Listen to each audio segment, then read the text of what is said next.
Well, workers across the country are already feeling burned out. Well, now that it's darker outside earlier and longer every day, seasonal depression is making it even worse.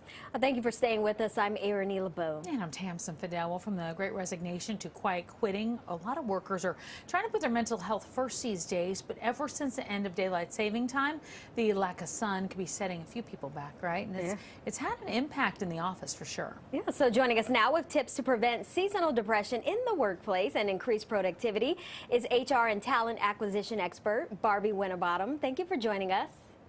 Thank you for having me. All right, so we know that a lot of people experience seasonal depression, but what are some signs that it's actually happening at work? Yeah, you know, it can be subtle for some people because it affects our mood first. Typically, we start to not feel as happy or as energized or excited about the work we're doing. We can become, in general, more pessimistic about things, not as jovial. We may lack engagement, and often our work product starts to suffer. And all of these things happen subtly, and then all of a sudden we find ourselves in a space where nothing seems to be working well and nothing feels right, and we've lost kind of our zest for life or for the work that we have frequently had passion for. So it's important that we pay attention to some of those subtle symptoms that we may ignore because it doesn't necessarily hit us over the head, right? It's just something that we start to feel subtly. Well, let's talk about it. You have several ways employers can increase happiness in the workplace and prevent what we call seasonal depression. The first one is to just take a break. It's simple enough, right? But we have to wind up with to do it. We do. And if we think about it, we spend about a third of our life working, whether you're in an office or working remotely. And as humans, we are conditioned to like and often thrive with routine. And seasonal depression affects us because it kind of messes with our circadian rhythm and our days and our nights and our exposure to light.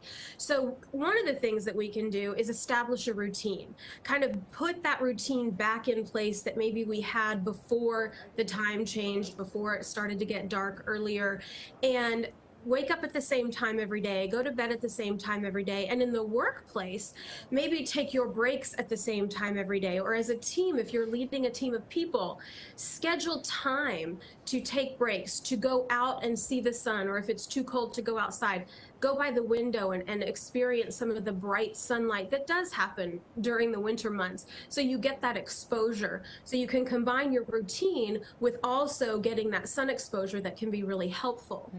Another thing to do, oh, go ahead. No, so you say take a break, establish some type of routine, but also you say training is also important. What do you mean by that?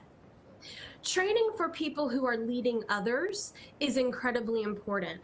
As we mentioned before, the signs of depression, whether it's seasonal depression or depression brought on by any number of other triggers that can happen, leaders need to understand how those symptoms show up for people so that they can offer them support, they can offer them resources and guidance. Not that they're a therapist. I'm not a therapist, so I wouldn't want anyone to sit in that seat and claim that title unless they're truly licensed to do so.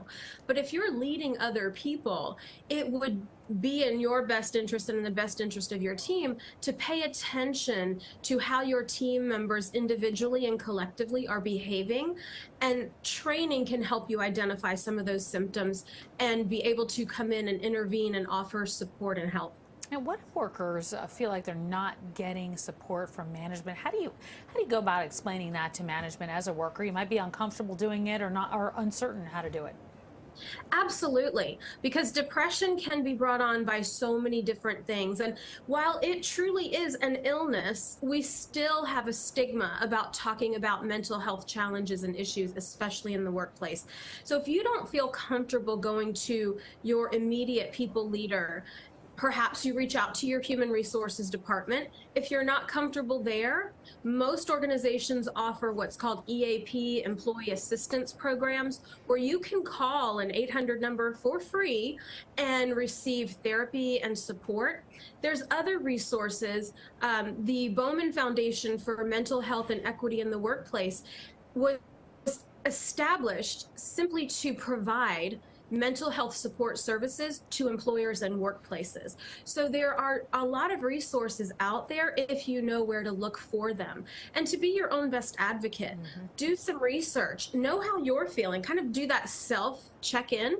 And when you're not feeling yourself, do some things that make you feel better, whether it's working out, whether it's spending time with a friend, whatever those things are, be your own advocate.